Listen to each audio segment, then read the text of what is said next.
Mon livre écrivait dès mai 1830, ce royaume d'Alger ne sera pas seulement une conquête, ce sera une colonie, ce sera un pays neuf sur lequel le surplus de la population et de l'activité française pourra se répandre.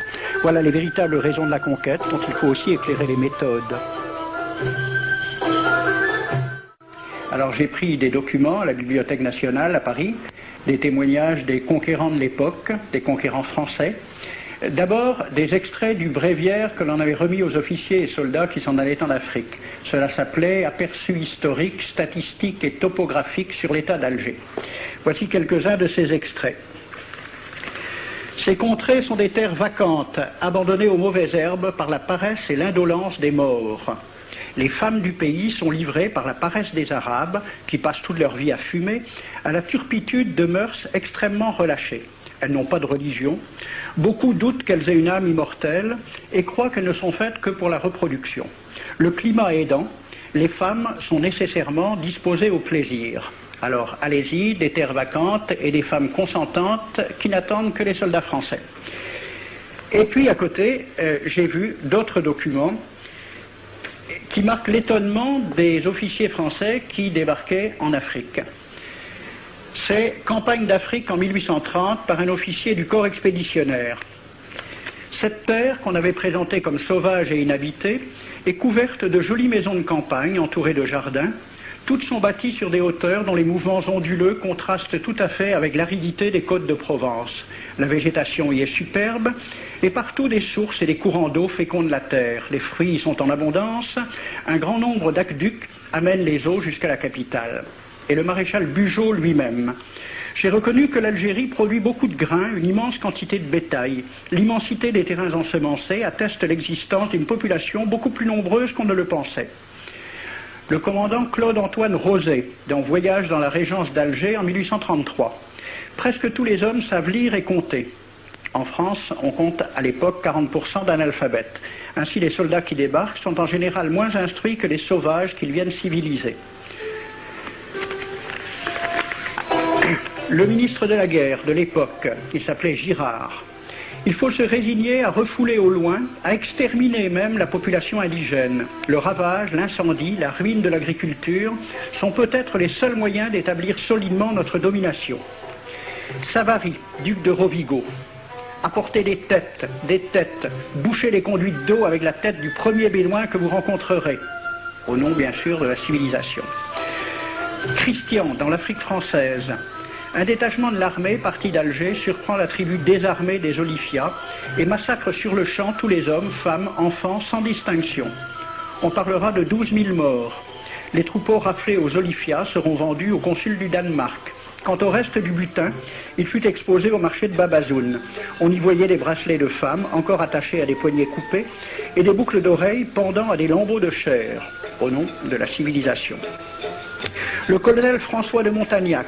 Selon moi, toutes les populations qui n'acceptent pas nos conditions doivent être rasées. Tout doit être pris, saccagé, sans distinction d'âge et de sexe. L'herbe ne doit plus pousser là où l'armée française a mis le pied. Saint-Arnaud, il était commandant et c'était aussi un mari très attentionné. Il écrit à sa femme « Chère Louise, je suis bivouaqué par une chaleur de 40 degrés au milieu de 20 villages superbes qui ne se sont jamais bien soumis. Je leur ai donné jusqu'à ce soir pour payer les impôts et les amendes que je leur inflige. S'ils ne s'exécutent pas, j'enverrai 3 colonnes brûler tout. » En juin 1845, la tribu des Ouled Riha, chassée de ses douars par les détachements incendiaires du colonel Pélissier, se réfugie dans des grottes de montagne. Ordre du maréchal Bugeaud. Si ces gredins se retirent dans leurs cavernes, imitez Cavaignac aux Béha, fumez-les à outrance comme des renards. Voici le récit d'un témoin, français bien sûr. Voir au milieu de la nuit, à la faveur de la lune, un corps de troupes françaises occupé à entretenir un feu infernal. Entendre les sourds gémissements des hommes, des femmes, des enfants et des animaux, le craquement des rochers calcinés s'écroulant.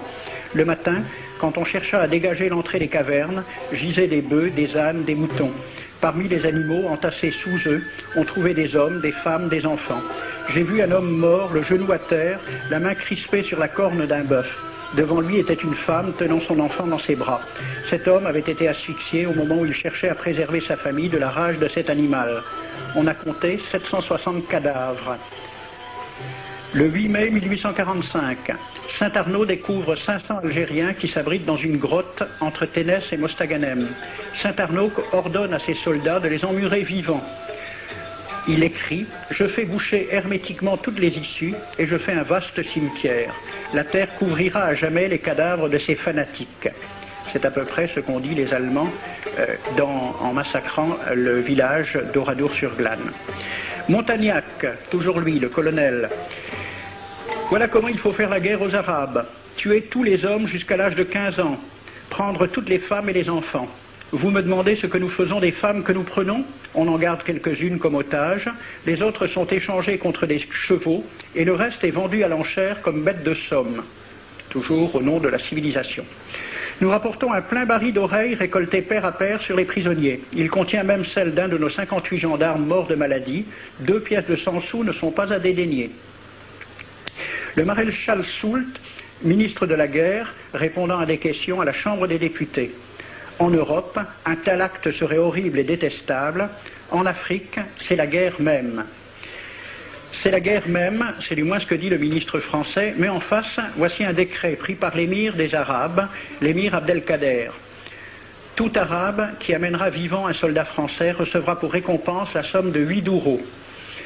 Tout Arabe qui aura un Français en sa possession sera tenu de le bien traiter et de le conduire le plus promptement possible, soit devant le califat, soit devant l'émir lui-même. Dans le cas où le prisonnier aurait à se plaindre de mauvais traitements, l'Arabe n'aura droit à aucune récompense. À la lecture de ce décret, question d'un soldat algérien, quelle récompense pour un prisonnier vivant? L'émir répond 8 douros. Et pour une tête coupée, l'émir répond 25 coups de bâton sur la plante des pieds. De quel côté était la civilisation? J'ai donc fait ce film avec les citations et des dessins et gravures qui étaient à la Bibliothèque nationale à Paris, et j'ai proposé le film à la Ligue de l'enseignement pour qu'il soit projeté dans les lycées et collèges de France et de Navarre. La Ligue de l'enseignement l'a refusé avec cette appréciation. Quoique très correctement réalisé et basé sur des documents indiscutables, ce film va à l'encontre de toutes les idées qui servent de base à l'enseignement de la pénétration française en Afrique du Nord, ce qui rend sa diffusion impossible. C'était reconnaître que l'enseignement n'avait pas pour but l'éducation, c'est-à-dire l'ouverture vers la réalité, mais l'endoctrinement au service d'une idée politique. Ici, le